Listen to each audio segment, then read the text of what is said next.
Hello, আসসালামু আলাইকুম। আমি ডক্টর শহীদুজ্জামান শুভ। আশা করি আপনারা সবাই ভালো আছেন। সিগারেট ছাড়া বা স্মোকিং ছাড়াটা খুবই ডিফিকাল্ট। আমি নিজে একজন স্মোকার ছিলাম, চেইন স্মোকার।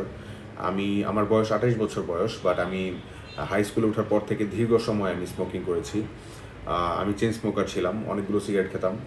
আমার স্বাস্থ্য ধীরে ধীরে যখন অনেক খারাপ হয়ে যায়, তখন আমি স্মোকিং ছাড়ার চেষ্টা করি। আর আমি কয়েকবার ছেড়েছি, এরপরও আমি আবার ধরেছি। মাঝখানে ১ বছরের মতো গ্যাপ গিয়েছে, তারপর আমি আবার ধরেছি, আবার ৬ মাসের মতো গ্যাপ গিয়েছে। সো স্মোকিং ছাড়া খুবই কঠিন। যারা আপনাকে বলবে যে স্মোকিং ছাড়াটা খুবই ইজি, এটা বিশ্বাসযোগ্য কোনো কথা নয়। স্মোকিং ছাড়া খুব ধৈর্যের বিষয় এবং আপনার উইল পাওয়ার অনেক বেশি থাকতে হবে। তবে স্মোকিং ছাড়ার পরই আপনি ফিল করবেন যে আপনার বডিতে অনেক ইমপ্রুভমেন্ট হয়েছে। খুব অল্প সময়ের মধ্যে আপনি দেখতে পারবেন যে বডি আপনার পজিটিভ রেসপন্স করছে। যেমন আপনি যদি লাস্ট সিগারেট খেয়ে থাকেন, লাস্ট সিগারেট খাওয়ার ২০ থেকে ৩০ মিনিটের মধ্যে আপনার হৃদস্পন্দন আপনার হার্টবিট এবং আপনার ব্লাড প্রেশার অনেকটা স্বাভাবিক হয়ে যাবে, নর্মাল হয়ে যাবে। ৮ ঘন্টা পর আপনি যদি ৮ ঘন্টা স্মোকিং ছাড়া থাকেন, তাহলে ব্লাডে অক্সিজেনের লেভেল অনেক বেড়ে যাবে এবং ক্ষতিকর যে কার্বন মনোক্সাইড সেটির মাত্রা অনেক কমে যাবে। 24 আওয়ার্স ২৪ ঘন্টা একদিন যদি আপনি স্মোকিং ছাড়া থাকতে পারেন, তখন থেকেই আপনার হার্ট অ্যাটাকের ঝুঁকি কমতে থাকে।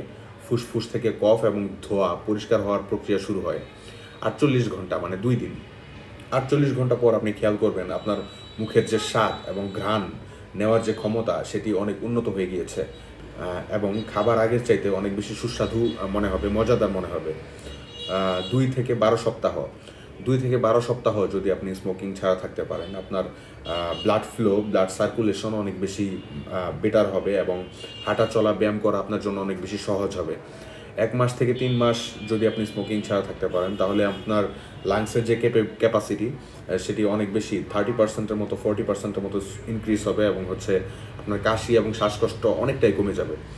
১ বছর যদি আপনি স্মোকিং ছাড়া থাকতে পারেন, তাহলে আপনার হার্ট অ্যাটাক বা হার্ট ডিজিজের যে ঝুঁকি সেটি একজন ধূমপায়ীর তুলনায় অর্ধেক হয়ে যাবে। তারপর ২, ৩, ৪ বছর, ৫ বছর যদি আপনি স্মোকিং ছাড়া থাকতে পারেন, আপনার ধমনীগুলো আগের মতো প্রসারিত হতে শুরু করবে, আপনার স্ট্রোকের ঝুঁকি কমে যাবে এবং অনেক ক্ষেত্রে একজন অধূমপায়ী যে কোনোদিনই ধূমপান করেনি তার সমানে চলে আসবে। ১০ বছর যে ব্যক্তি স্মোকিং ছাড়া থাকতে পারবেন, তার ফুসফুসে ক্যান্সারে মারা যাওয়ার ঝুঁকি একজন ধূমপায়ীর তুলনায় অর্ধেক হয়ে যাবে। মুখ, গলা এবং অগ্ন্যাশয়ের ক্যান্সারের ঝুঁকিও একদম কমে যাবে। ১৫ বছর পর আপনার হৃদরোগের ঝুঁকি একজন সাধারণ অধূমপায়ীর সমান। যে ব্যক্তি কখনোই ধূমপান করেনি তার যেমন হার্টের কোনো প্রবলেম হবে না আশা করা যায়, সেরকম আপনার হার্ট হয়ে যাবে। সো হৃদরোগের বা আপনার হার্টের কোনো প্রবলেম ১৫ বছর যদি আপনি ধূমপান ছাড়া থাকতে পারেন তাহলে হবেই না।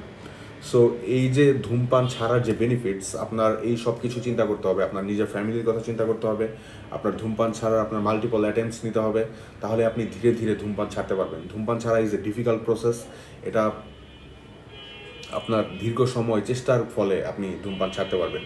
তবে আপনি এখন থেকেই চেষ্টা করুন যে আপনি মাসখানেক ধূমপান ছাড়া থাকতে পারেন কিনা, বা ১৫ দিন বা ২০ দিন ধূমপান ছাড়া থাকতে পারেন কিনা। It will be very beneficial for you guys.